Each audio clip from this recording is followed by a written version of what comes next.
Legends, welcome to the Gym Boss podcast. We have got some bloody legends on here. These some people I've known for quite a long time. It's Benji and Nakia. These guys are the owners of Double Dose Muay Thai on the Gold Coast, which is where actually I live as well. And they're also the founders and creators of Muay Thai League, which I'll get the guys to explain a little bit more about what that is.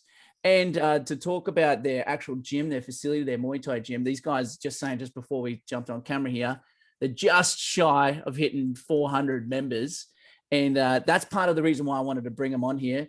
They're a couple. They're growing a business. They've also got a family. They've just had a baby who's like 4 weeks old as well. So it's their second kid. And they've been able to do all that while growing a family as well. And I think a lot of people see, cool, oh, they're at 400 members. Oh, man, but they don't get to see the trials, the stresses, the adversity, the everything else that goes behind the scenes to get to there. And that's why I wanted to bring you guys on, just so you could share that with everybody. So if people are, do have a gym, doesn't have to be a Muay Thai gym, because the overarching principles of a gym are very similar.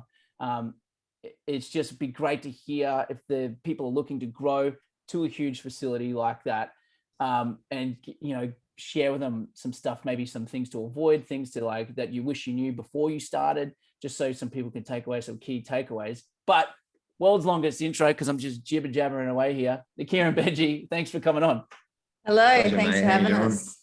So fill the guys in. Tell us a little bit of like the quick overview, Double Dose Muay Thai, what it's all about, your ideal clients, and what the kind of culture and vibe you got. Then also fill us in, what's the Muay Thai League and what's that all about?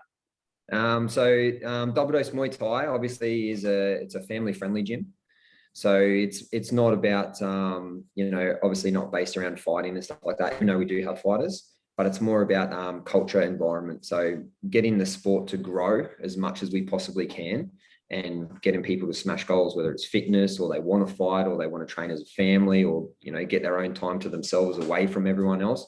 That's what the place we built is. So and it's just always like that. It will never change. So that's the good thing about the place, is anyone can come, all ages, all levels, beginners, fighters, advanced, it doesn't matter, but everyone is treated exactly the same. And you do kids programs as well, yeah? Yeah, we've got kids programs. We actually start some kids from even the age of 3. So it finds it really hard for kids in martial arts, especially. But yeah, that's I enjoy teaching that class the most out of all of them, actually. I still do myself, yeah. Oh, Papa Benji. Yeah, we do. We do actually, some nights we have to do 3 kids classes from the ages of 4 to 10, because that's one of our biggest programs. So we'll do 30 kids in each class, and we can do 80 kids in a night. Wowza. Yeah. That's so cool. That's so cool. And I really love that, because there's a stigma around any sort of combat gym where it's like, you got to be some sort of elite athlete and competing and, like all that sort of stuff. But there is this, the people that are doing really well are the ones that have flipped it and done exactly like what you guys are doing, which is like, let's make it about the everyday person that just wants to get in shape, that's sick of lifting dumbbells and, think and being on treadmills and learn a skill at the same time, bit of discipline, bit of all that sort of stuff. And it's obviously then you get the culture and the community and stuff that you build around that as well. Yeah. I think what stood out for us was so we brought Double Dose as like the name to Australia, but it originated in the US. So Benji and I moved to the US for a while with our old jobs. And we started Muay Thai just to get fit, something to do. And there was Double Dose over there. So Brian, the owner there, he's been like a really big mentor of ours, and we're still very close. He's like family to us. But his facility was very much like that. Like, he's absolutely tough as nails, and the fighters are absolute killers, and they're trained so hard. However, he had children, mums, dads, everyone was welcome. It was a very respectful gym. Everyone wore uniform. You didn't feel intimidated, as scary as it is walking into a martial arts gym for the first time.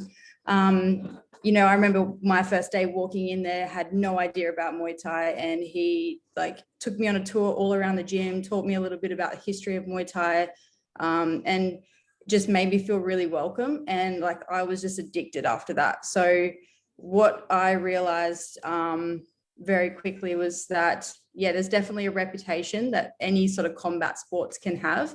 But it comes down to that culture in the individual gym as to are you going to walk in and everyone's shirts off, smashing each other, and it's a very scary place, and you look like you think you're going to get beaten up, or is it going to be very welcoming and catered to where you're currently at, in your experience? So we just try to replicate that here because it just worked. That's awesome, because me being not a martial in any martial art ever, my biggest hesitation was, it's kind of cool, I'd like to do it, but I don't want to get punched in the face.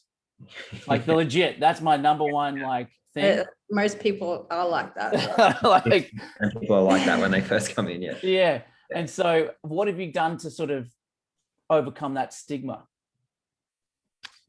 I think like we honestly thought about it like the way the sport was and how everything evolves.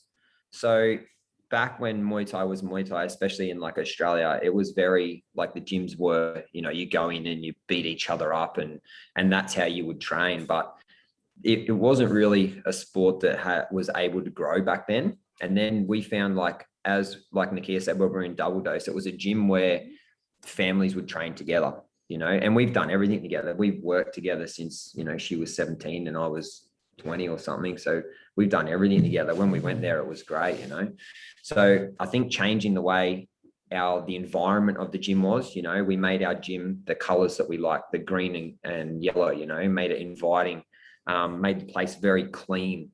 We had added the kids program. There's gyms still here on the Gold Coast in Brisbane that don't even teach kids, So we get the kids involved, and then the parents are watching, and then the parents are getting involved, and their teams are training, and then the mum and dad get in there and train. And it's a whole family thing, which is what we want, because that's what the gym is. It's our family. Like our fight team's our family, our members are our family. And that's the difference we wanted to make, was everyone in the gym is part of the family. It's not just a place where they just go and no one knows who they are. And that's what we had to change. I think too, we had to really sit back and think, when you first walk into a gym or any sort of new situation, how do you feel? What do you go through? And put yourself into the customer's shoes, and then, okay, how can we eliminate all of the things that make you too scared to get out of the car and to come in and to put some gloves on and give it a go? Even a few years into the business, a big eye-opener for me was I went to a yoga studio as I was told yoga is really good for, recovery after fights and stuff like that. So I was nursing some injuries after a fight and thought, well, I'll go do this so I can keep moving and do something.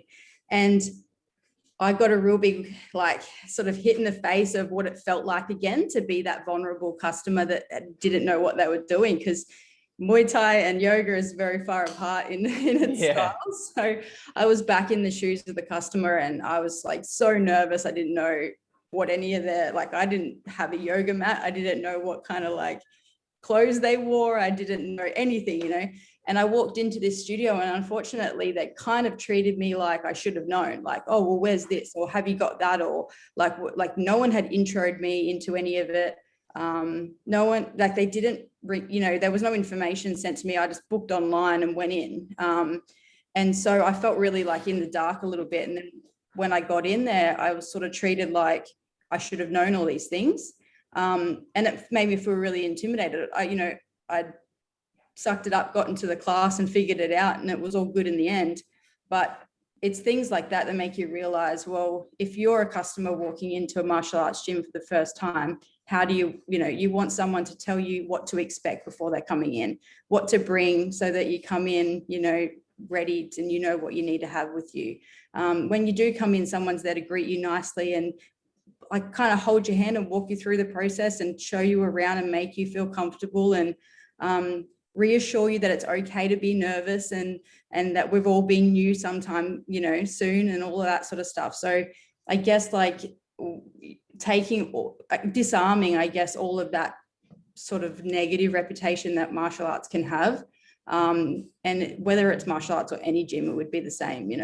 If I felt that way in yoga, people could feel that way in any gym situation. So really just doing everything you can, having your whole team do everything they can to make the person feel comfortable. That's really insightful. I was just writing some notes down there, and these are sort of the three big ones. Put yourself in the customer's shoes. in Yeah. every situation within your business. And people call it other things, the client journey, customer experience, or whatever, right? Put yourself in their shoes and see, like, what would it look like for them, and how would it feel like for them, and what would it sound like for them? Like, I think when Benji said make your gym really clean, like, that's so simple, but it's so powerful to have like nice paint work, have nice clean stuff, orderly place where you put your pads and whatever else, so it's not just like, shit just thrown everywhere.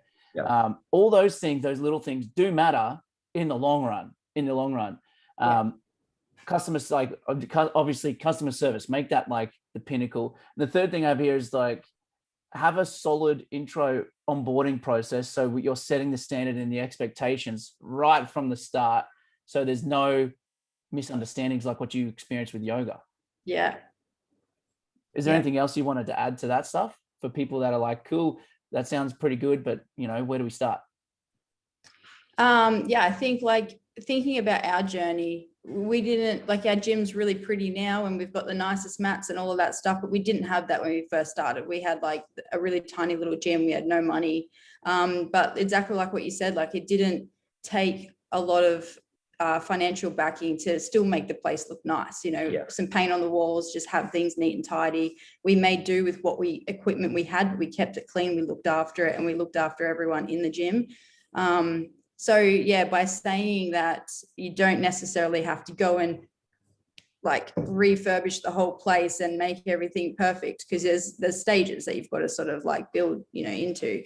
But that's onboarding process of just making the time to spend with the new people coming through, and having a system, and having any of your team or basically your members as well, like that sort of environment where your team know it's their job to make that person feel comfortable, that bleeds into your members. So we always, expect our members to understand that it was their first day once too. They remember how that feels. So if they're working with someone, our classes are a lot of the time partnered up.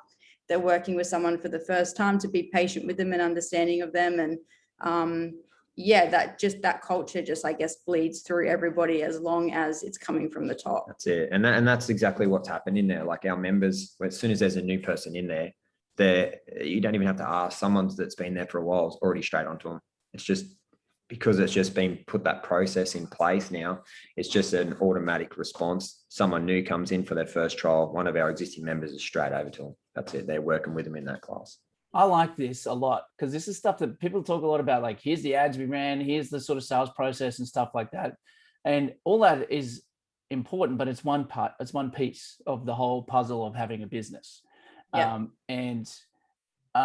People talk a lot about, you got to have values, you got to have culture and community. People talk about that, but a lot of people find it hard to, like, how do you do that? Like, what's the practical actual steps to go about? It's not just like having like, here's the 5 things our rules of the gym on the wall or whatever. Like, how do you guys, because it's not just happen overnight, obviously. You've been in the years in the making, but if someone's listening to this going, yeah, that sounds good, but how do I start doing something like that?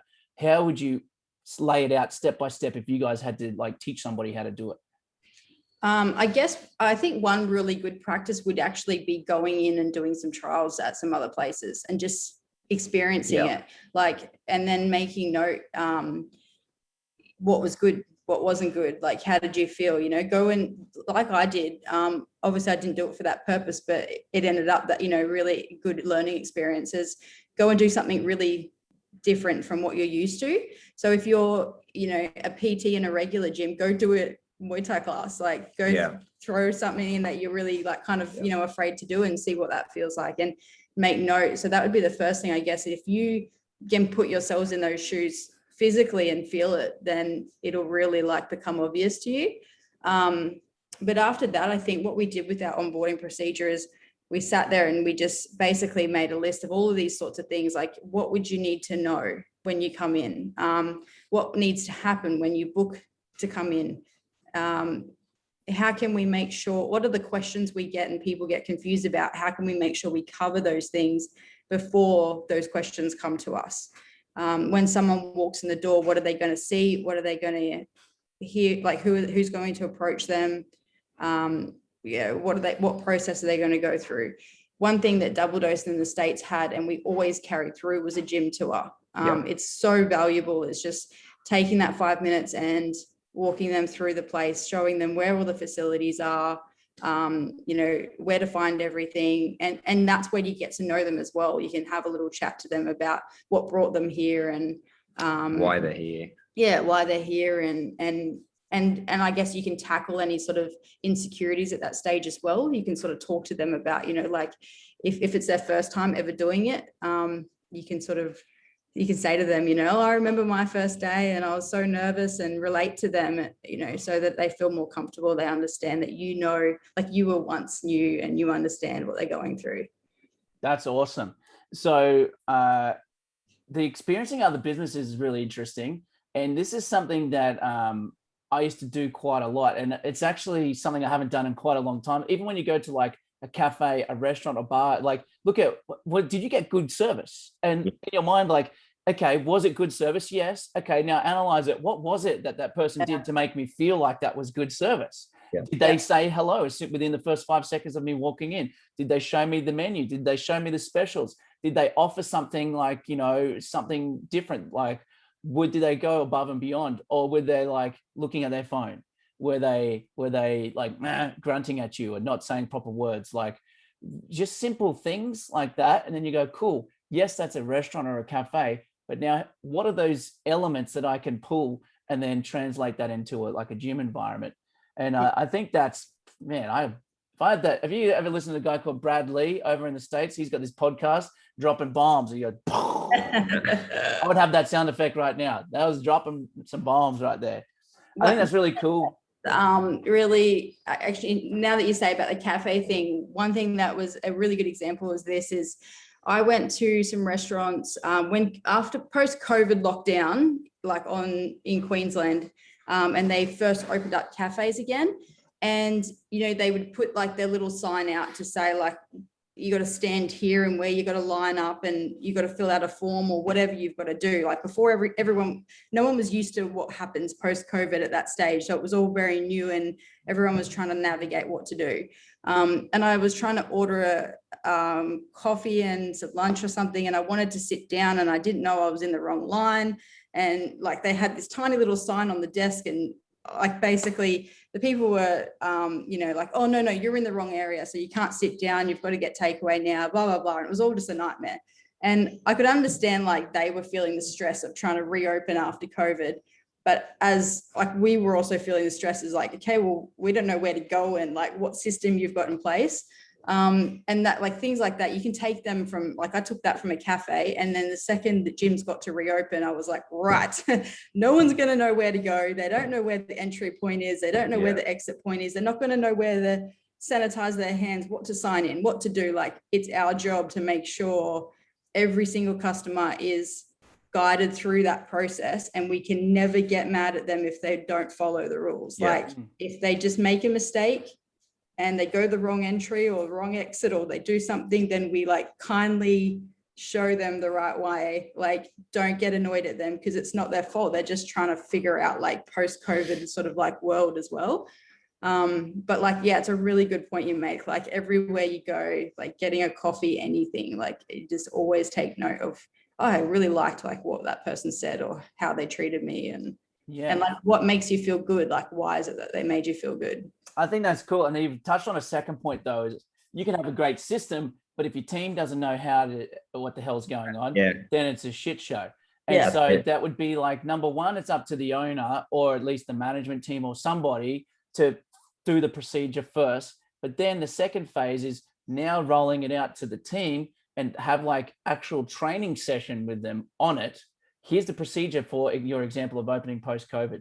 Here's what we do now when we open post-COVID. Get everyone in the gym the day beforehand or the morning before you were supposed to open. This is the procedure. This is where we go here. And like literally take them through step by step. And that's how you build systems and procedures. It's not just good enough just writing the procedure. You got to coach your people on it consistently. And it's not a one-time thing. You'll probably have to coach them over and over and over and over again. That's repetition. And that's in no matter what industry you're in, what business you're in. You can't just tell people once and expect them to get it. It's a process, and you as the owner, this is just from my experience, you as the owner has to take that stance, like what you mentioned before. It's my fault that the team doesn't get it because I didn't do a good enough job coaching them through it. Yeah. It's not the client's fault that they don't know where to go sanitize their hands and stuff, because me and the team didn't explain it to them properly. So it's our fault. It's never the client's fault. It's never the team's fault. It always like go back to yourself first and go, well, how could I have made this better? And how am I going to make this better so it doesn't happen again? Yeah. And that is it. Like we had a thing recently. We've got a floor manager. So we've got a floor manager and an office manager in the gym now. Crazy to think that we've got that. I remember when I remember way back when we first met. I started in a studio with one person. So good. How it all started. We'll talk about that in a second. Actually, I want to hear about all that too. I think like we've got our floor manager Clint, and he's a nice guy. Like he was just helping in the gym. Like that process we were saying before, how people would come into the gym. He just took it on himself one day that he was that guy. Like he's an older guy. He's in his 40s, late 40s, and he's been in the sport for a long time in martial arts. And he was that guy that was helping people. They'd come in, he'd grab them straight away. So we actually put him on as an employee to help new members when they came in.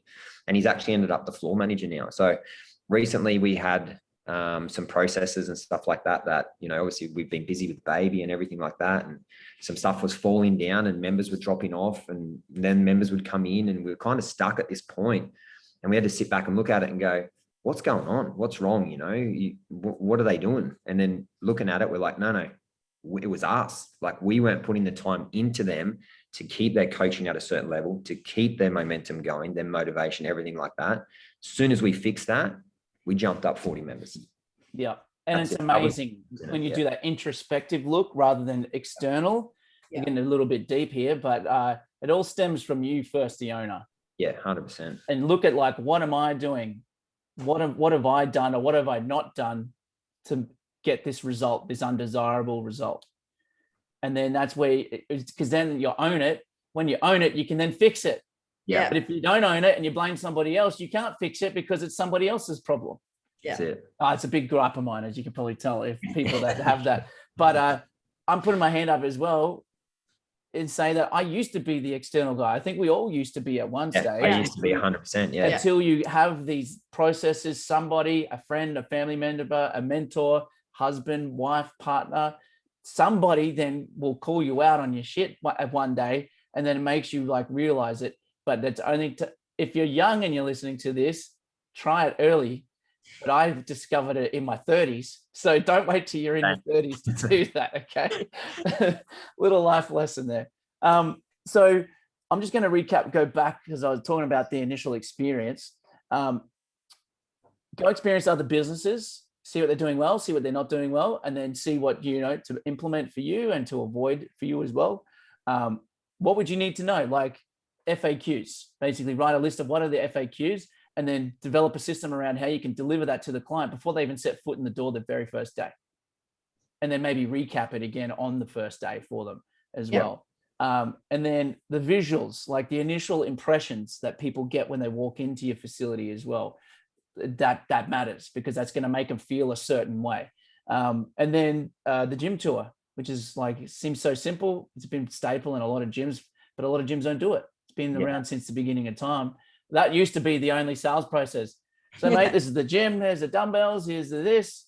So here's the paperwork. Sign up. Catch you later. But obviously, you've elaborated on that and made it a lot more structured and helping them, put their fears at ease and stuff like that.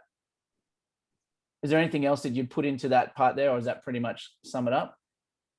I think there's only like when you go and if you are going to do and go to other gyms and look at the experiences and how you felt and everything like that. Make sure you're having a look at it in what you want your gym to be about, like your point of difference. I think that's what we did with ours. Like, what's our point of difference? We're going to have the best environment and culture in any Muay Thai gym in Australia. That's it. And then, you've got to take that away with the goods and the bads and figure out how you can make that happen from other experiences, That's awesome. So that's a revolving door. Like, it never stops. That onboarding process is always changing. It's always getting better. Like, new questions, new things come up. You're always working on it. Yeah. It's not like a once and done, set it and forget it sort of thing. Yeah. Okay, cool. So take us through now. Tell us the story. You start where you started and the stuff that you've done to get to where you are, and some of the key sort of like big, maybe like fuck ups or things that you were like, oh shit, and then stuff now looking. How long's the podcast go for? Give us like one or two like key ones, and then maybe some things that you wish you knew when you first started that you know now. All right, so I'll go through just how the gym's gotten real quick to where it is now. So I start, which obviously we're in the US and we're over there for nearly 4 years training at Double Dose there. I've got a background in jiu-jitsu first with the Gracie family over there. She was in Muay Thai and we kind of went together. Her coach, Ajahn Bryan, who is Double Dose USA, he hit me up one day, never done it before. You're teaching kids classes from next week. Like he used to have a 3 to 5 year old program, and I was working at Double Dose at that point, and we took off. Actually, it's a little sidetrack story, but it's really cool. We went to a big development like conference where they teach gyms and fitness facilities like in a big group how to market their gyms, and people sell sales systems, all that stuff. Like when you go to those conferences and everyone's got something to plug at the end and sell you their DVD pack and all that. We went to one of those for the gym, which was actually really cool because while we were there, we went to the White House and did some training with the Secret Service, and I got to meet Obama's dog and stuff like that. It was like the wickedest trip ever.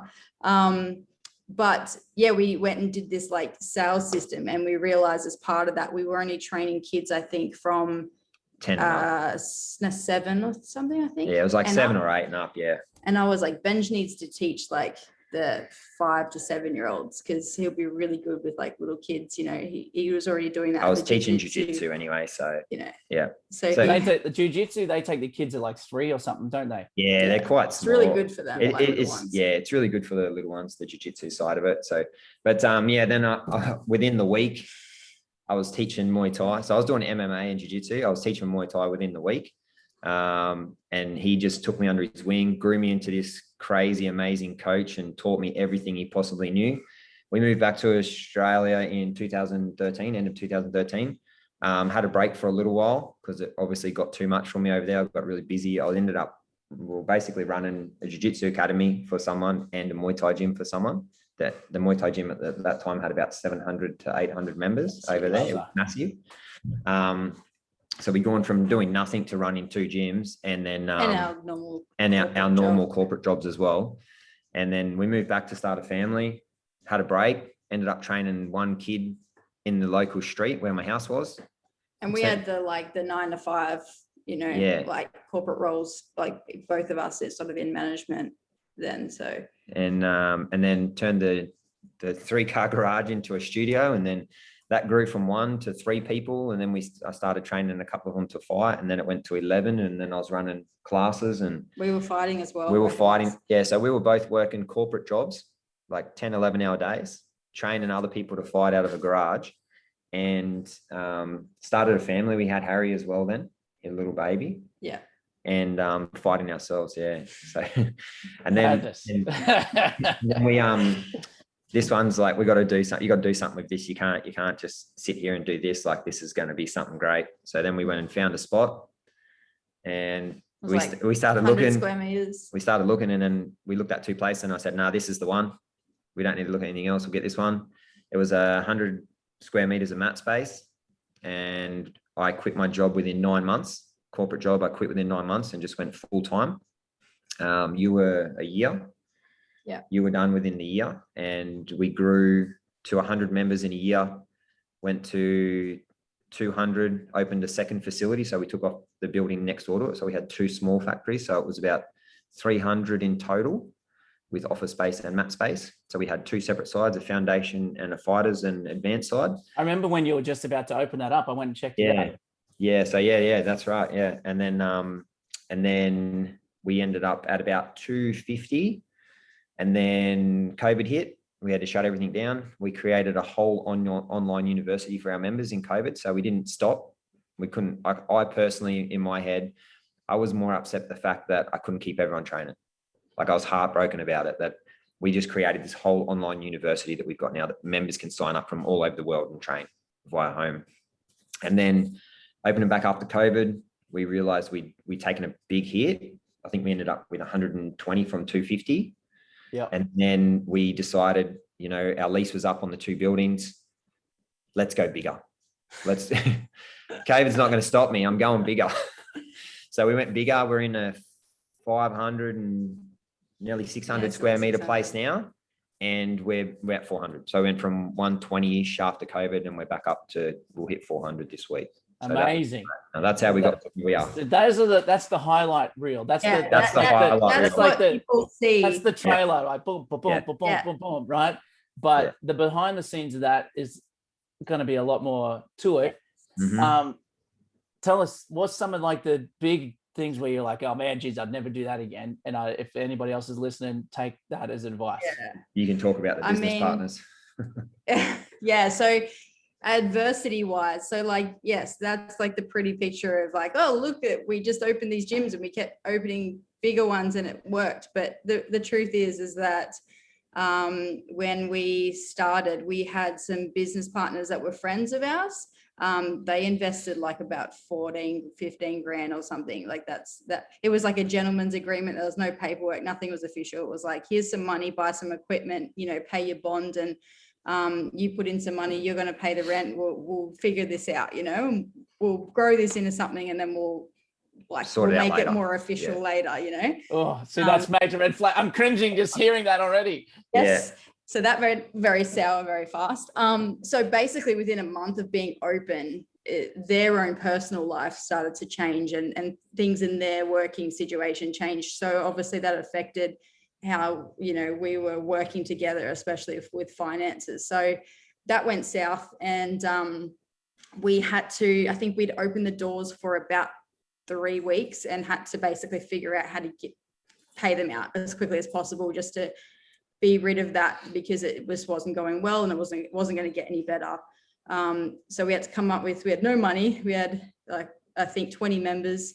We were paying, I think we had enough members just to pay the rent, and we had to come up with 15 grand to basically be able to pay them out to sort of settle it and not have any ongoing drama. So that was the first, I guess, like huge lesson, was doing business with friends, and really doing, I mean, you can do business with other people, but like have a plan. Yeah, you'd be very careful about that. Some shit, like get something on paper. Sign some stuff, but mate, just really like, obviously the people we went into business with, it was the first kid that I trained in the street. So gotcha. So you had that like kind of strong bond with them. Yeah. They're kind of like pushing me a little bit to, you know, you need to open a gym. We'll go into business with you. We'll open a gym together, you know? And we did, but looking back at it now, obviously you learn from everything that you do, and you know, and not only did it ruin a lot of stuff with like friendships and that could have still been there, but you know. The one that, well, I guess the hardest part about it, like money aside, the hardest part about it is that the Muay Thai industry is quite small, especially like within Queensland. So you know, they went and ran their mouths about us a little bit. Things weren't like all peachy, so we had to sort of deal with we're just opening up and just stepping foot, and had to deal with like trying to damage control our reputation before we'd even really had a reputation. So that, it was emotionally and financially draining. And so that was our big first lesson. And like, we're grateful now because we learned so much from it. But it was like, well, like 1 month in, cool, like let's, you know, get going with this.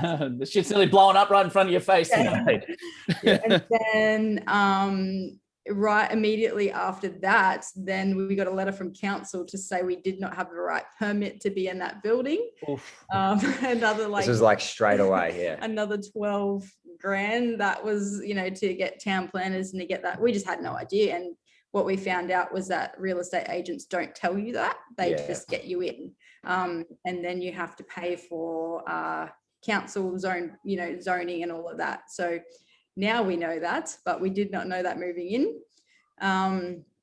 So that was I'm looking for a superhero diaper. Sorry, if you're listening on the podcast, my boy Jack has just walked in and he can't find his superhero band-aids. So I know it's a big issue, but guess what? You got to go out and go see mummy, okay? Love you, mate. Love you. Bye-bye. There we go. Family. That's what happens when we work running with home offices. That's it. Yeah.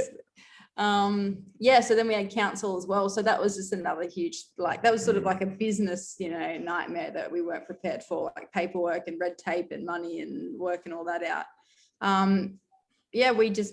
We figured it out. We saved some money and borrowed some money off parents, and just sat down with for it by the sounds of it.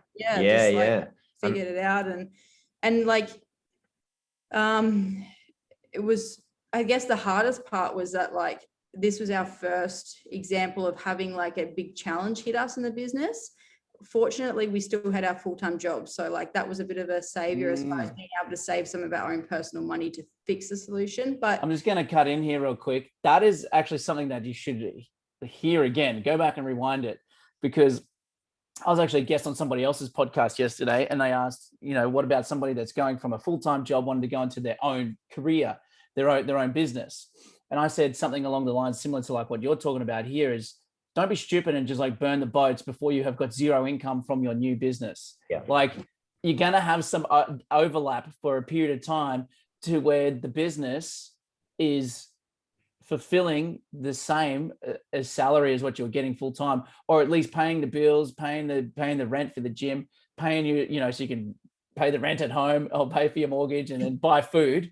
Then if you're at a standard of living that's okay, then you can quit the job. So that's that's the thing that saved you guys by the sounds of it. Yeah. So like we had to like manipulate, finances as far as like credit cards and things like that, but we had wages coming in, so we didn't have to worry about being able to pay for our mortgage or our food and stuff as from the gym as well. So there was, and we had both had good jobs, so we were not going to be giving those up with that security. And we had like Harry was 2 years old at that time, so we had other, him to think about as well. Like you have to be smart about that for sure. Yep.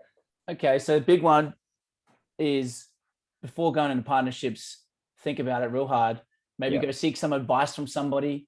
Go get something drawn up properly, like a partnership agreement, where you guys actually sign exactly what's expectations from each other. And if either of you want to decide to pull out, here's what the processes and stuff are for that. So it's all like done properly.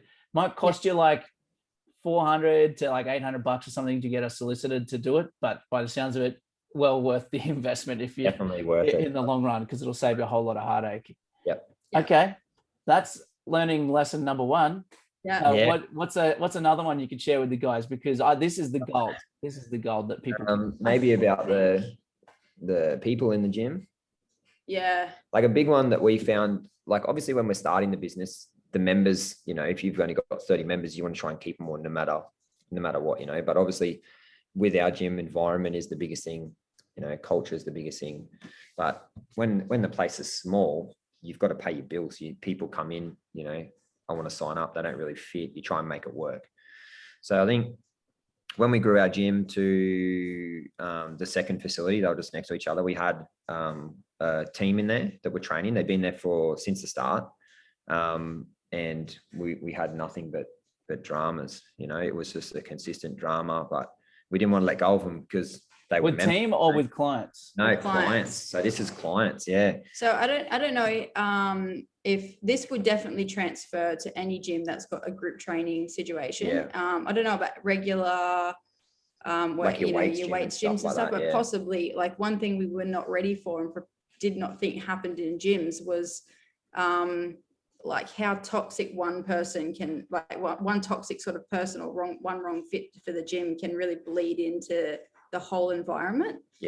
So we weren't really prepared to have to deal with like internal drama of like members not getting along with each other, or this guy's seeing this girl or whatever, and there's some situation going on back there, or like one of the coaches not getting along with a member and that carrying on, and like we were just like something you don't think about going into a gym at all. We have friends in the gym, and they just changed over time from training to fighters, and their egos grew, and we had to remove some people out of the gym that give them the choice, go back to the person you were. You're not this person, or you have to leave, And then that's a hurdle we had to jump over with a group of boys that I was very close with.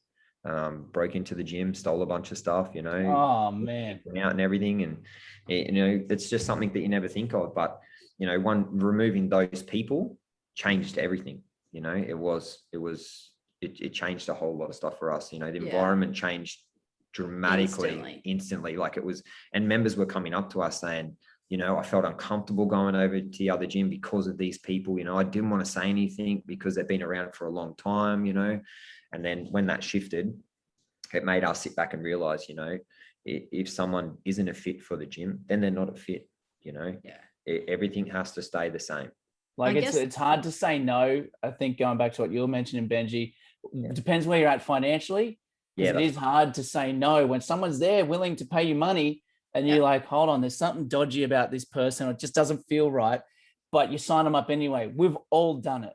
We've all done it. Me and my personal training business as well, because you're like, this is an extra $100 a week, this person, or $50 a week. Like that's $200 a month. Like that's something, you know? Yeah. And I think like, you just have to go through that, because when you start out, you also can't like be too quick to judge, because sometimes you're wrong, you know, and they end up really good for the gym and maybe you weren't sure. So you have to just learn through doing it. And, you know, at the beginning, if someone wants to sign up, you're going to sign them up. It works, you know, it's going to grow your business and all of that. But I think one thing that we just definitely weren't prepared to deal with was that that drama can happen within members, and that when the day comes that you can no longer you don't have to battle over that choice so much. You can be like, look, we know from experience now this person's not a fit for the gym, it's affecting the culture, you know, it's time to have them no longer part of the gym, and you can make that choice, and it's not a financial choice because that's irrelevant. Then like happy days. But early on you have to kind of like work through that, because it's not just a financial battle but an emotional battle as well, because you feel like a sense of loyalty to people just because they've been there. And you feel like, you know, you owe them something, they owe you something, and you kind of want to hold on to something. And you think, I guess early on when people leave, you feel like it's a personal attack. You feel like, you know, someone's quitting the gym, like, oh, what have I done? 100%. Yeah. It cuts you deep to your soul, doesn't it? I used to stay awake at night. She used to tell me all the time, stop it. I'd go home and I'm like, man, why would they want to leave? Like, I don't understand. What did I do wrong? Yeah. I know, dude. I'm sure there's like everybody listening to this is like nodding their head going, yes. Yeah. Everybody in the personal training, gym game, or whatever niche you're in the gym space has all felt those exact same feelings, because you put everything into it. And then you have those same questions. Why? Like, what did I do? Yeah.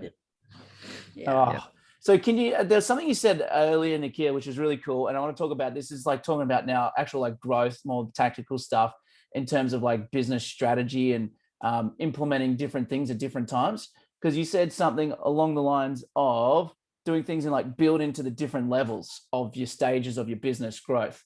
Like you can't open a 500 square meter gym and you know have the best equipment and you know a team of like you know 6 coaches and a floor manager and an office manager and everything from day one, unless you got massive backing and financials. Like if you're doing it like how most gym owners do, they bootstrap it off their own blood, sweat and tears from zero. What are those sort of key stages, and like when would you start implementing recruitment of like certain key people, and when did you start like paid advertising and all that? Because that's something that's pretty interesting, because I speak to quite a lot of gyms and they're like around like the 100-ish mark, and they did it all off organic, like just literally just referrals. Like we just delivered a fucking great service and blah, blah, blah, blah, but they get stuck. That's usually the sales conversations I have. So they're like, well, now we need to implement ads. So it'd be cool to see like what your guys' take is on the stages of like hiring people. Maybe it's financial, maybe it's membership, maybe it's both. And then also like, you know, implementing other things in the business like ads. Yeah, I guess there's definitely like a balance throughout that growth journey of being ready, but then also taking a bit of a risk. Like for us, in our experience, every single time we've taken that next step, there's always been a huge risk factor. And over time, we've just gotten more comfortable with taking those jumps. But thinking back to that first year, I think when we were midway through dealing with the council situation, so we were very early on, only the first few months in, we still had our jobs.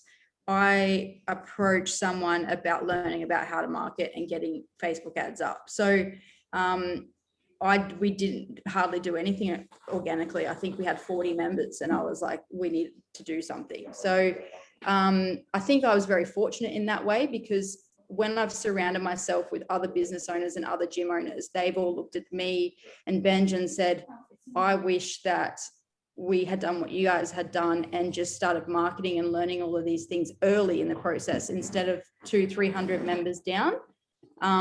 So we have the money? No, not really, but we had just enough to maybe run some ads and to pay to learn how to run ads. I think when we first, so obviously we met you a long time ago with a similar sort of situation where we brought somebody on board to teach us how to run ads, you being, you know, our main coach.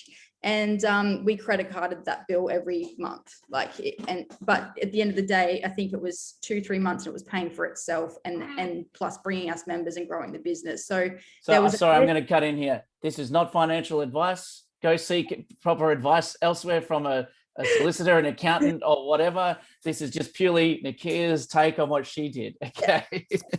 So like it wasn't a huge amount, but it was like I was willing to put, you know, that bill on the credit card for a few months, see how it goes, get it going. I had to hustle and work hard and put all my time and energy into it, because that scared the crap out of me too, because I don't like putting stuff on credit cards and having those bills. So, you know, if the gym didn't succeed and pay for that and figure it out, then my personal job was going to have to. So I went to that risk, but then, you know, within a few months that risk was gone and it was paying and growing and doing all of that. So I think we've taken a similar approach with every part, like with hiring staff, a little bit different, because you need to be able to have the money definitely to pay that person's wages, because it's somebody else's dinner on the table then relying on you. So there's a different level of security that you need to have to start hiring staff. We did a lot of stuff on our own for quite a while. Yeah, we were teaching. She was running the office and doing all that side of it, the marketing. I was teaching every single class. Like that was going on for a very long time before we even brought our first. And there's so much value in learning how to do your own ads and learning how to sell and learning, because when it's time to hire people, you know how to do it. So you know how to train them and you know what to expect and what performance is good and what isn't. If you just go, I'm just going to hire a salesperson, but you actually don't know how to sell yourself, then how do you manage them? How do you know when they're doing a good job? Like, they're going to walk all over you, you know. 100%. I couldn't agree more. Especially with the key hires, like that's so true. You got to have the money there to be able to hire them. But did you have sort of rough, like, okay, we're roughly at this many members in a group training gym, regardless if it's a fight gym or whatever. This was the first hire we did. Like, if you were coaching somebody through it, you'd say at this many members, you would hire this staff member. Then at this many members, you would hire this. Do you have sort of that, a rough sort of idea? I don't know the actual data. I know in the first facility, the first lot of coaches we had were kind of like volunteer coaches. So they just sort of helped out, you know, in exchange for a membership. And that's pretty popular in the martial arts world. We were sort of like doing everything ourselves, and then got some assistant, you know, some fighters in, and they just sort of helped out. So we got to sort of drag through just on that for a little while. But I think, I can't remember. It would have been the second side. Nah, it was the first, in the first facility. It was like when I went to Japan for a fight. I'd come back and Nakia had hired 2 coaches. I remember that, actually. You're like, you had to wait to Benji to go before you could do the hiring. So I didn't want to bring anyone in. And then I went to Japan for a week for a fight. And then I come back and we got 2 coaches in the gym. Yeah. You're like, who the hell are you? And they're like, you're like, I'm the owner. Who the hell are you? Actually, I got it in a message to say I've just hired these 2 guys while I was over there. Yeah. Yeah. So we Good. were about 100 and I'd say we were close to 120, 130, I think, Yeah. then, when we brought the first two guys in. Yeah. Like And so you guys were both, just for everyone listening to be clear, you guys were both doing coaching classes? Yes. Yeah. Yeah. Yeah, So you I had was- essentially there was two of you running the whole Yeah. face-to-face side of things of the gym at about 100 to 130 members. And Yeah. then that's when you were like, I'm capped out. We need to do something about that. Yeah. It was just got too busy. I think she could see like a new member would come in, and I would, because we had Harry as well then, a 2-year-old running through the gym in shin guards and a nappy, getting punching everyone. But if a new person walked in, because of a lot of it was the person would come in, they'd just meet us there. You know, we'd have the phone call on the phone, they'd come in. But if I was teaching a class, I'd have to go and talk to them, show them around, have a chat to them, why they're here, what they want to get out of it, all that kind of stuff, while I'm trying to teach class at the same time, you know. Yeah, and that's So, not yeah. going back to your earlier piece. That's not a great initial impression. you know? No, that's right. Yeah. So I mean, that's what we're saying. Like you got to do it as you go. You know, find out what your end goal is. Our early day routine was I would be on the phones all day selling while Benj was dealing with the toddler, and then the gym would open, and then Switch I'd be over. dealing with the toddler and sort of trying to like navigate people coming through, and Yeah. then he would be teaching classes, you know, and we would sort of just like switch. So It was a balancing act. yes, That's it. Yeah. Yeah.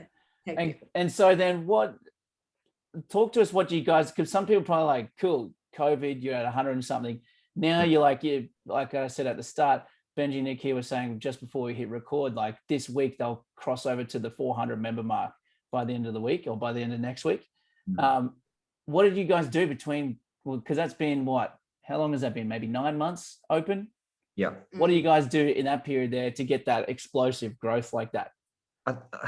I think the actual gym itself, like we're at a point when we had the two of them, it was kind of like separated. So we knew when COVID hit, before that, we had a bit of a separation thing where people in the advanced to foundations, it felt like the environment was off a bit.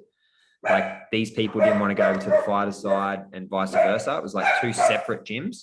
It's going to be That's all right. My dog does the same thing. And I think like one thing we were talking about, especially when COVID hit, is like we've got to fix that. So we had the rent for 2 buildings. We were paying 2 lots of body corporate. So we go, all right, the lease is up. What do we do? We had to look around, and we just found a facility that worked, where we could put the ring in the middle and everyone's training together again, like it was when we had the one building. Yeah. Because the one building worked. We had fighters training in the class, people watching from the outside, and then vice versa. So everyone was watching everyone. They're like, wow, these guys are amazing, you know, and the environment was really good. So yeah, there was definitely a bit of a lack of culture. That was just the facility wasn't set up. Yeah, it just wasn't set up right. But I think too, like the biggest, what really made us grow fast was a few things. Like for one, good marketing. We really assessed what did COVID do to people and how can we tap into like what are people's needs now. I think if anything, a blessing in disguise with COVID was that people realigned what's important, and for a lot of people that was like their health, their lifestyle, not grinding every day, just worrying about work and money. It's you know, family, health, lifestyle, and stress relief. So we really tapped into that, and I think we just really did nail our ads probably better than we had been doing previously. So our ads, I had one ad set on running for It's like 99 days or something. 6 months, I think it was. Yeah. That's incredible.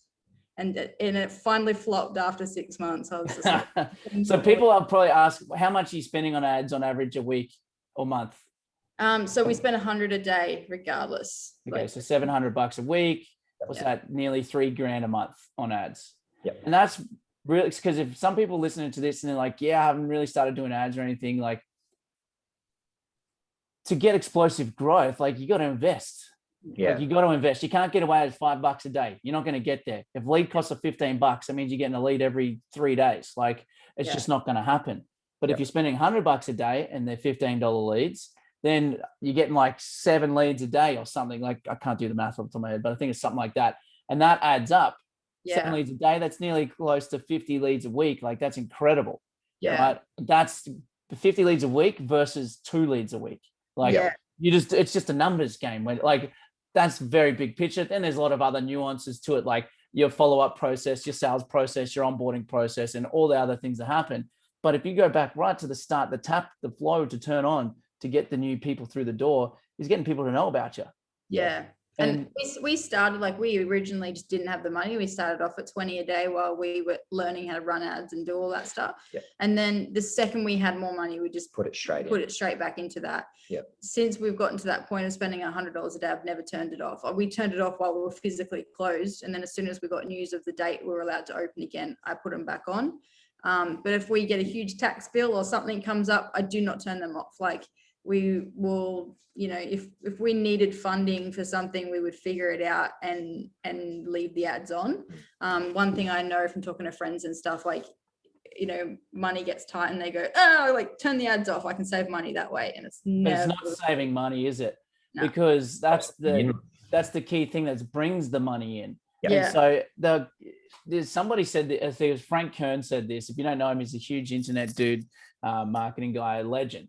And he says this thing: the whole primary purpose of a business is to multiply capital. If you look at without, like, if you're helping people with the business and stuff like that, amazing, of course. But we don't go in business. Like, if you're not in business, then you're in a charity. So you can be a charity. That's fine if you want to do stuff for free. But if you're charging people, the whole idea is you put money down onto, say, rent, wages, marketing, and so on, and you hope to, like, get more than that back.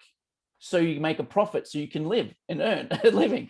And so when people say, cool, I'm going to turn off the ads, that's like them saying, cool, I want to stop making money. Yep. That's it. And I know it sounds very simple and basic, but it is. But it's a huge, you have to live it to understand that, really. You know, when people tell you things, you don't really get it to experience it. That's exactly one of those things. Because they think, yeah, cool, I'm going to save money. Yeah, you do in the short term, but then you've got the compounding effect of however many days you have of not running ads. Say you don't run ads for 3 months, you lose clients no matter what. No matter how good your service is, people get new jobs, they move out of town, people have babies and they can't come anymore for a while or whatever. Your membership does reduce. And if you don't have a way to bring in new people, then you're screwed. I'm glad you said that. That's actually a really cool lesson. Now, for me to just talk more about ads, obviously this is my thing. You don't have to spend $100 a day either. Like most people that we work with to spend like $1,000 a month, which is $35 a day. And you can still grow nice and consistently like that. It really just depends on how fast you want to grow. And if you want to grow more, you just invest more. It's pretty simple. Yeah. So you guys obviously super aggressive. You wanted to come out of the gates strong, and the results speak for themselves. But as you could probably say, ads are not magic though either. Like, no. The other key aspect we did, and it's a funny one actually, was we hired a salesperson. And this is one where I actually probably left this too late. So there's definitely a balance with this. Like I said, you need to know how to sell before you hire a salesperson. So I had been doing that for a long time, hated it, but got pretty good at it. But after COVID, we finally went, okay, like, we're going to hire someone to just purely focus on this. And I was confident and I knew how to manage them and look after, like, making sure they were equipped to do their job as well. But that really did make a huge impact because we could all of a sudden focus our energy on other aspects of the business, and know somebody was just purely focused on getting on top of those leads. So yeah, we had someone bringing the leads in. We could work on outside, making sure everyone was comfortable then, and welcome, and environment was good, and then that was a big change there.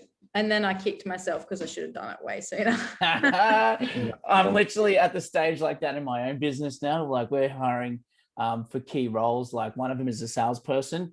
And I know, like, speaking to some friends of mine in the same industry, they're just like, what are you doing? Why are you still doing your own sales calls? Why are you still doing your own account management work? Like, which is not in the ads, but like the client relationship calls and everything like that. And I was just like, well, because, you know, it's happening. They're like, yeah, but you're going to kick yourself. And now I am, because we've just hired a couple of key roles. And I'm just like, man, I wish I did this way sooner. And that will, if you're at the stage financially, you can do it. Yeah. Do it, because you're always going to have this dilemma of like profit margin yes, you might have more profit margin, but you'll be capped out with your own physical time. Yeah. So you have less total revenue though, because you can't bring in more people than what you can and still run the business and stuff. But then if you invest into somebody, your profit margin reduces initially, but then in the long run, it pays off because it freed up your time, and then they will actually end up doing better than what you would do because they're solely focused on that instead of doing 10 different roles in the business like what we tend to do as business owners. Yeah. I'm going to go, guys. I got to wrap this up because I understand you got a little one there and I don't want to take up all your time. This has been awesome. We could keep chatting forever. Yeah.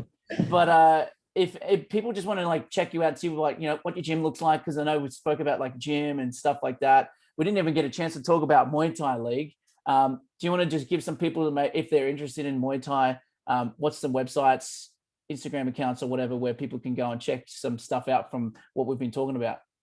Yeah, I mean, if you go on any of the socials or a Google search on Double Dose Muay Thai, you'll find all our stuff. So Australia, though, obviously, Australia, Gold Coast, Australia. Yeah. Yeah.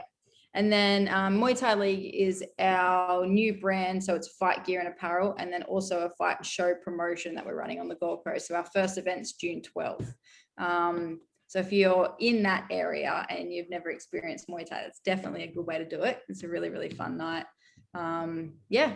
Do you have the full like traditional like music like what they have in Thailand? Yeah. Oh man, that's sick. Okay, I'm gonna go because it's literally just like 10-minute, 15-minute drive for me. Yes. Awesome, legends. Thank you so much for coming on. And as always, if you guys are listening and you want some help with the ads, go to iwantgymleaders.com. It's iwantgymleaders.com. You can go see some case studies of clients that have worked with us. And if you like it, book a time to have a chat and we can see if we can do the same for you. So Benji, Nakia, thanks for coming on. I'll speak to you guys soon. Thank you.